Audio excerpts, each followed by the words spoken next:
नमस्कार फुटबॉल चाहत्यांनो, क्रीडा विश्वातील महाकुंभ म्हणजे फिफा विश्वचषकाच्या रणांगणात तुमचं स्वागत आहे। 4 महामुकाबले, 8 बलाढ्य संघ आणि विश्वविजेते पदाचे एकच ध्येय। पहिल्या सामन्यात आमने सामने आहेत बलाढ्य लेस ब्लूज फ्रान्स विरुद्ध आफ्रिकेचे ॲटलास लायन्स मोरोक्को। एका बाजूला किलियन एम्बापेची चपळता आणि वेगवान मारा आहे, तर दुसऱ्या बाजूला मोरोक्कोची पोलादी तटबंदी। कतार विश्वचषकातील पराभवाचा वचपा काढण्यासाठी मोरोक्को सज्ज आहे। शिट्टी वाजली आणि मैदानात युद्धाला सुरुवात होणार आहे। आता वळूयात दुसऱ्या हाय व्होल्टेज लढतीकडे।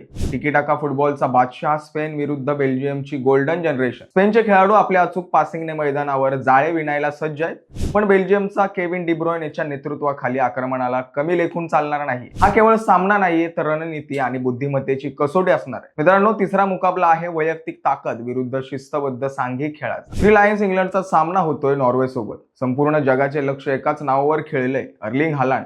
हा गोल मशीन इंग्लंडच्या भक्कम संरक्षणाची परीक्षा घेणार आहे। इंग्लंडकडे स्टार खेळाडूंची फौज आहे, पण हालांडची फिनिशिंग क्षमता कोणत्याही बचावाला खिळखिळ करू शकते। इतिहास लिहिला जाईल। पाहुयात कोणाची रणनीती कोणावर भारी पडते आणि शेवटी ज्या सामन्यासाठी संपूर्ण जग श्वास रोखून बसलं होतं, डिफेंडिंग चॅम्पियन अर्जेंटिना विरुद्ध स्वित्झर्लंड। पांढऱ्या निळ्या जर्सीमध्ये अर्जेंटिनाचं वादळ मैदानात उतरणार आहे।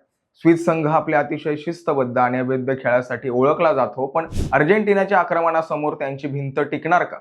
मेसीचा वारसा पुढे नेणारे हे खेळाडू पुन्हा एकदा विश्वविजेते पदाचे स्वप्न जिवंत ठेवणार का, हे पाहणं औत्सुक्याचं ठरेल। प्रत्येक सेकंदाला अंगावर काटा आणणारा हा थरार आता शिखरावर आहे। 4 सामने, 8 संघ, पण शेवटी ताकदीचा विजय होणार। तुमच्या सीट बेल्ट्स घट्ट बांधून ठेवा, कारण फुटबॉलचा हा महासंग्राम आता सुरू झालाय। कोण मारणार बाजी आणि कोणाचं स्वप्न भंगणार ते कमेंट्स मध्ये नक्की सांगा।